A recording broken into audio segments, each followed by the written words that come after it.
The envelope said, Miss G. Whitman. Not General, not even Whitaker. They didn't just get my name wrong, they rewrote my existence. I once ran joint ops across 3 continents, decoded enemy intercepts mid-evac, and briefed NATO strike teams with a calm that could level a room.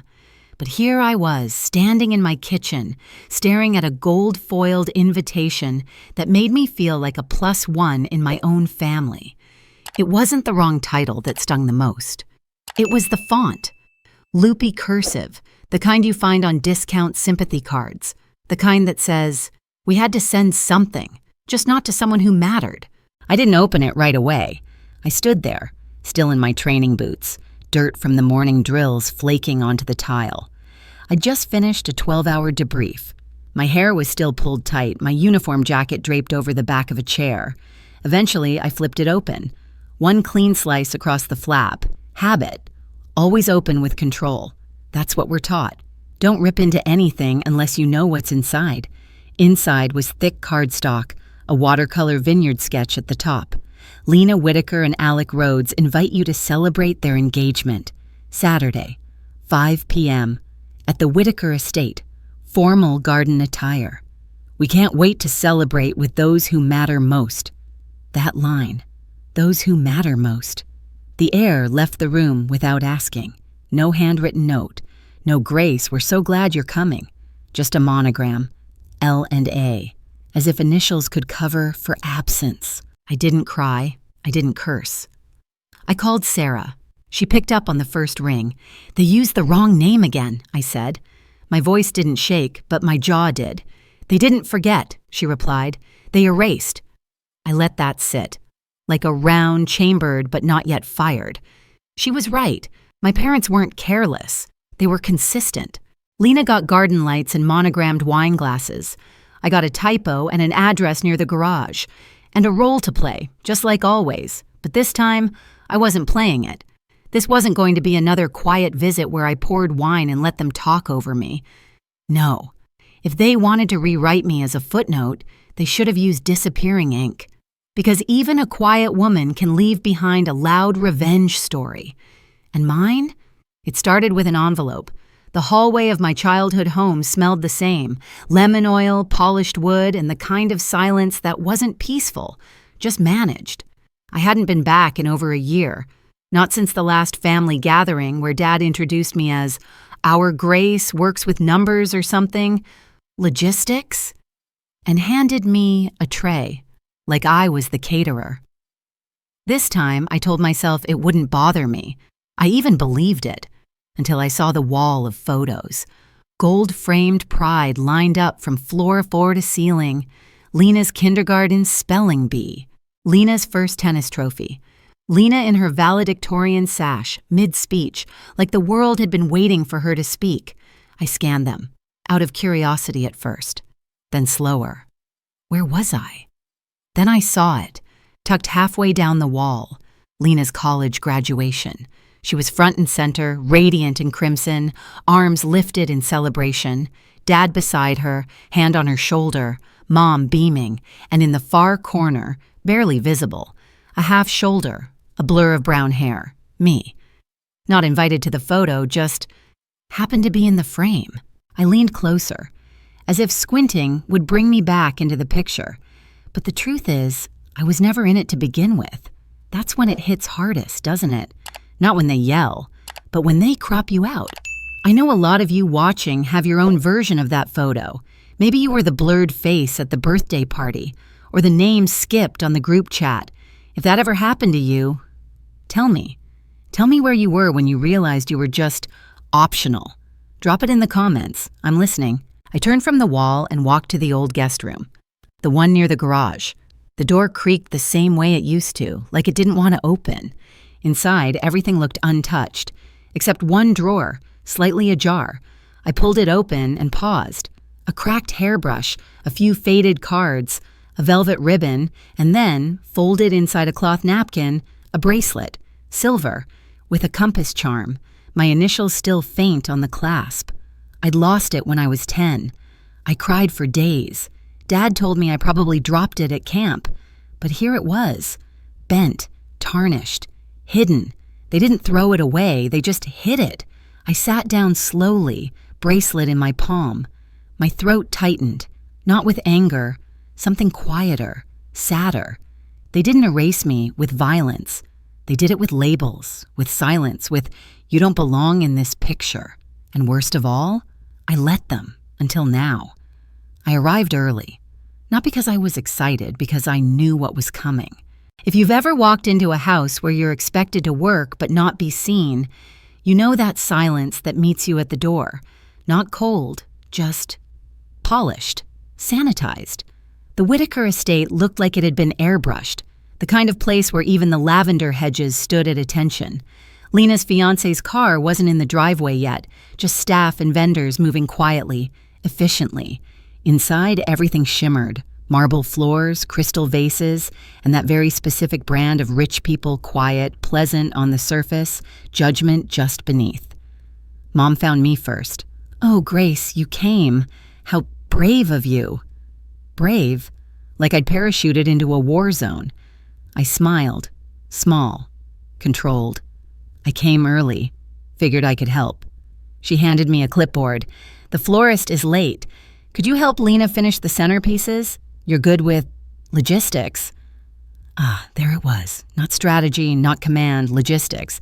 The word felt like a downgrade, like calling an architect good at gluing things. I nodded and followed instructions like I always had. Lena was in the sunroom, standing over a table of lavender ribbons like she was running a perfume campaign. She looked up, barely. "Your room's near the garage," she said. "It's a bit snug, but we gave the nicer suites to the out-of-towners, you understand." I nodded again. "Always do." She didn't thank me. She never did. As the guests trickled in, I blended into the background. Someone handed me a tray of champagne flutes. No one asked. Someone else gestured to the napkins. Apparently they needed folding. Again, no one asked, but no one moved, so I did. That's how you stay useful when you're not important. You anticipate needs. You stay out of the photos. Mom introduced me to some couple from the vineyard. "This is Grace," she said, her tone syrupy. "She does admin for the government." The woman blinked. "Oh, so, like, files?" I smiled. "Strategic operations." She blinked again. "Like, file strategies?" "Exactly." Charlotte, Lena's best friend, walked by laughing. "Grace works with reports and stuff," she told the group, waving her hand vaguely. "Important ones, I'm sure." I stood there, tray in hand, while people complimented Lena's dress and Mom's centerpieces. No one saw me. They saw someone they could step around. But what they didn't know. I was taking note of everything.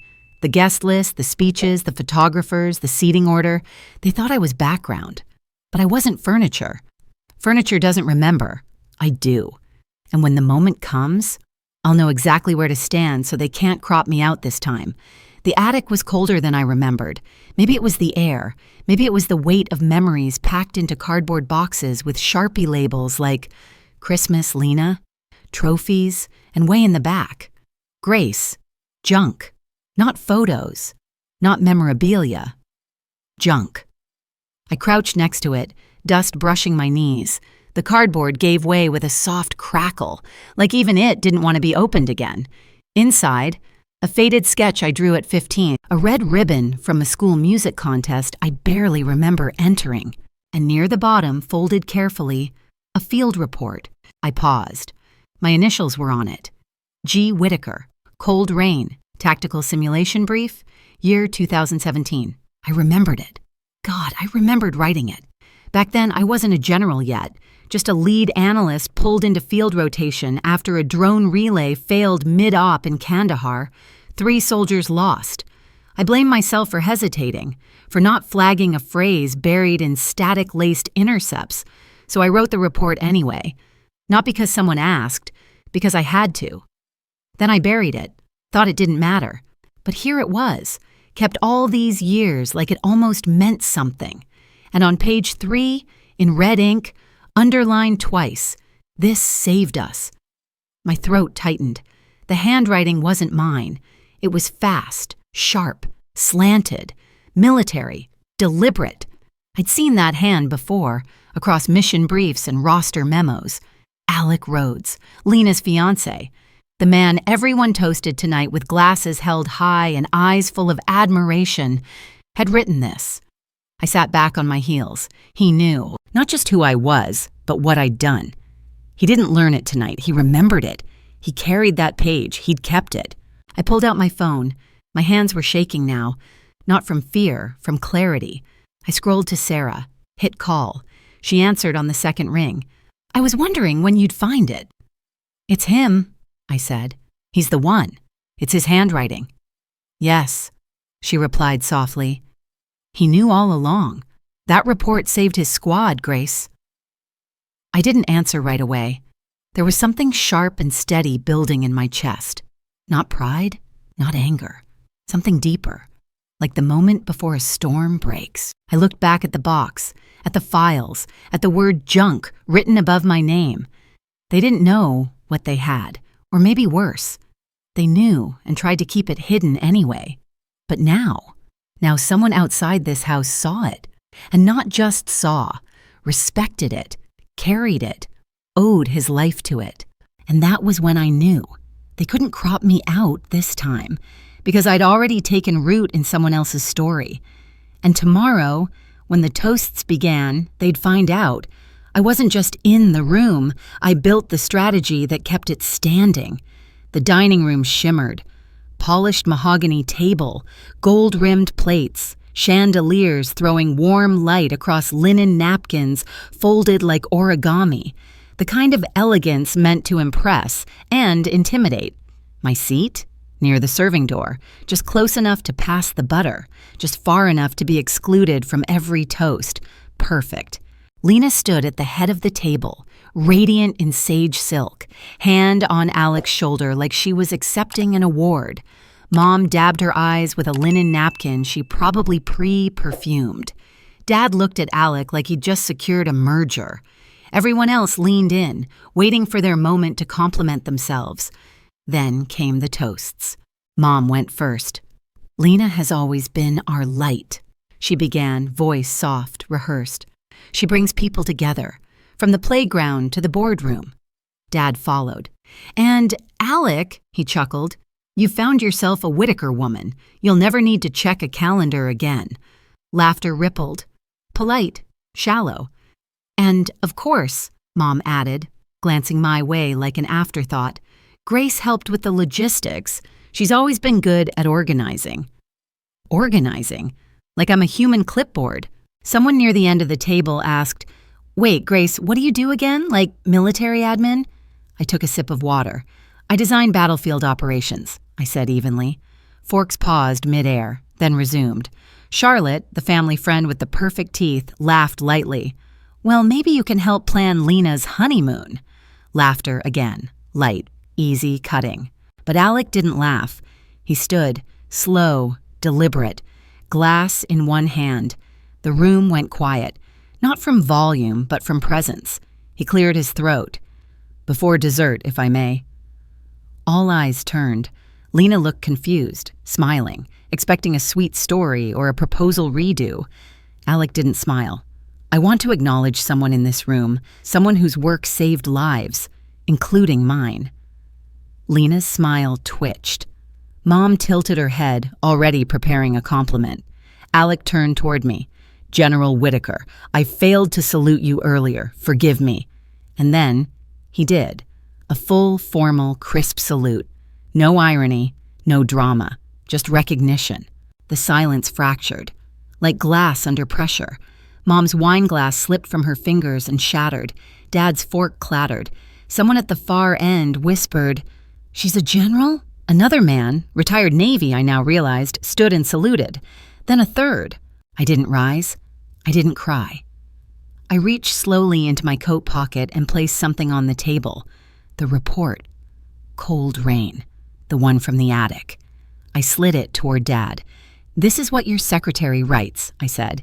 And this, I nodded at Alec, is what it prevented. Mom opened her mouth. I raised my hand. No, you had your stories. This one's mine. I stood.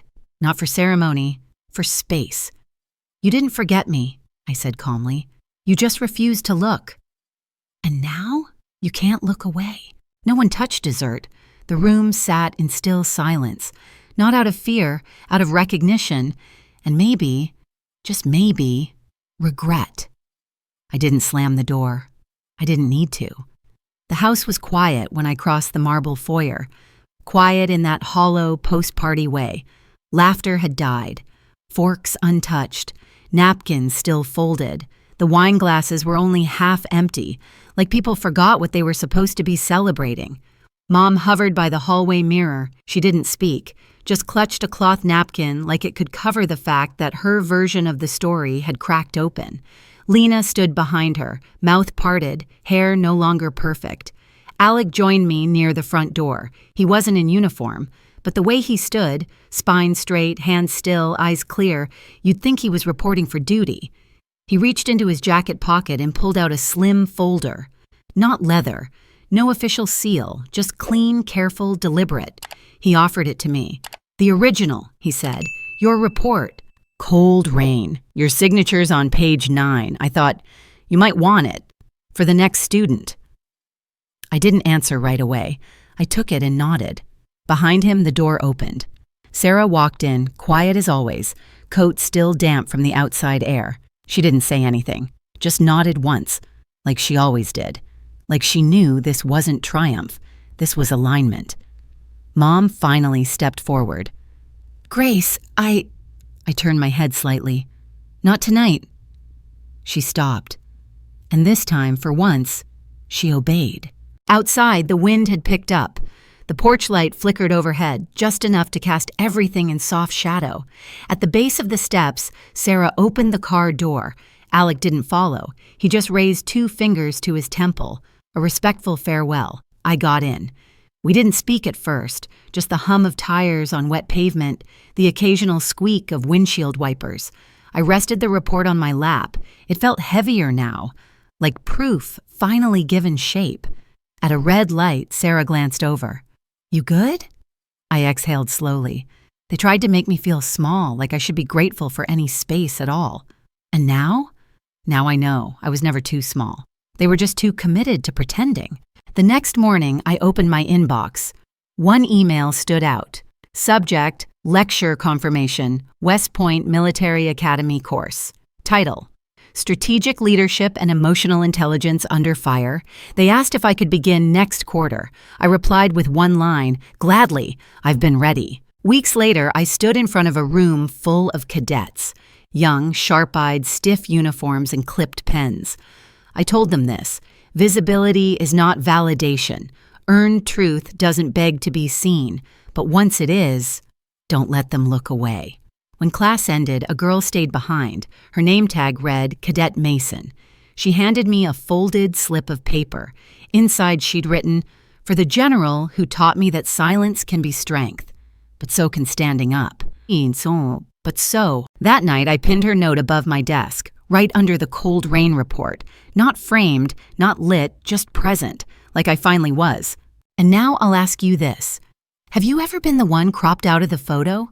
The one talked over, labeled background when you were holding everything together? If you know that feeling, tell me in the comments. Type 1 if you've been there.